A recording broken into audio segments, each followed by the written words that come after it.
Je suis Cédric Héroux, je suis agriculteur dans la vallée de la Roya. Je me suis impliqué en fait dans l'aide aux personnes en migration depuis le printemps 2016. Pourquoi j'ai fait ça? Parce que l'État décide de rétablir le contrôle aux frontières. Notre vallée, elle est franco-italienne, le haut est française, le bas est italienne. Et on se retrouve avec des barrages de police un peu partout chez nous, sur notre terrain, sur notre territoire. Et on se retrouve avec des gens en fait, qui se retrouvent bloqués et des familles qui sont là avec des gamins, aucune prise en charge, pas d'argent, pas de possibilité de travailler, rien. Des gamines toutes seules, sans parents, des gamins tout seuls, sans parents. Et du coup, j'ai décidé d'aider ces personnes qui étaient là dans ma vallée, quoi. La première personne que j'ai aidée, où j'ai réalisé en fait que c'était une personne en situation dite irrégulière et qui voulait passer une frontière, c'était une famille que j'avais emmenée à la gare de Breil-sur-Roya. On s'était échangé le numéro de téléphone et cette famille m'a rappelé pour me dire j'ai été renvoyé en Italie.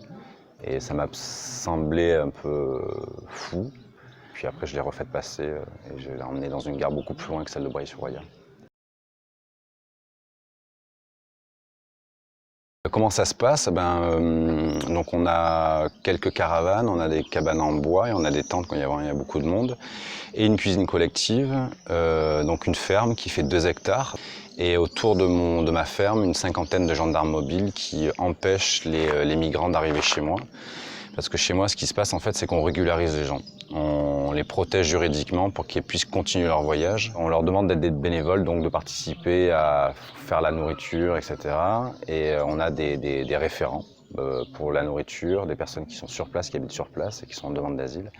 Et chaque personne est référente sur une tâche bien précise. Donc ça peut être pour les traductions, les conseils juridiques, les soins, tout ça, quoi.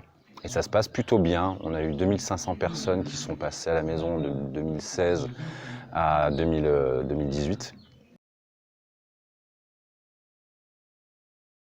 Donc la relation que j'ai avec la gendarmerie, la police des airs et des frontières sont plutôt courtoises. Ça marche assez bien et j'ai jamais eu d'action violente de notre part et de leur part. Et j'ai l'impression que les gendarmes qui sont autour de mon domicile ont des directives pour rester courtois et ça se passe assez bien, quoi. Après où ça se passe très mal, c'est avec le préfet des Alpes-Maritimes et les élus politiques locaux. Après on n'est pas non plus gâtés, on a Ciotti, Estrosi.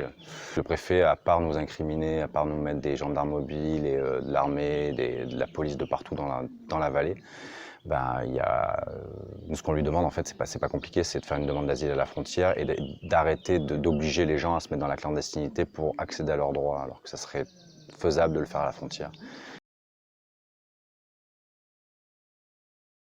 Donc, le 6 juillet 2018, donc c'est quand même une date historique, c'est qu'on a réussi, grâce aux super avocats, on a réussi à intégrer la notion de fraternité qui fait partie de notre devise républicaine, liberté, égalité, fraternité, dans la Constitution. Donc ça veut dire quoi? Ça veut dire que les lois qui permettent d'incriminer des personnes solidaires sur le délit de solidarité et devient inconstitutionnelle. Donc ils seront obligés de la reformuler, de la retravailler pour qu'elle respecte la notion de fraternité. Et ça, c'est une très grande victoire quand même, et quelque chose que je ne savais pas, moi, que la fraternité n'était pas dans la Constitution, ça me paraissait dingue. On a attendu 2018 pour pouvoir l'intégrer.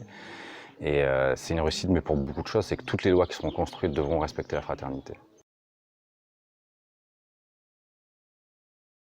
Michel Toesca, qui est un réalisateur de La Vallée de la Roya de Saorge, qui a fait un film sur la Vallée de la Roya et principalement sur les actions qui se passent à la maison chez moi. Et c'est un film qui s'est construit petit à petit. Et ce qui est bien avec Michel Toesca, c'est qu'il a une petite caméra toute pourrie. Et c'est une caméra qu'on ne voit pas en fait. Et Michel a réagi un peu comme ont réagi les infirmières ou les avocats. Lui, son outil, son arme, c'est sa caméra. Il a sorti au départ, pas dans le but de faire un film, mais ça a été un réflexe pour lui.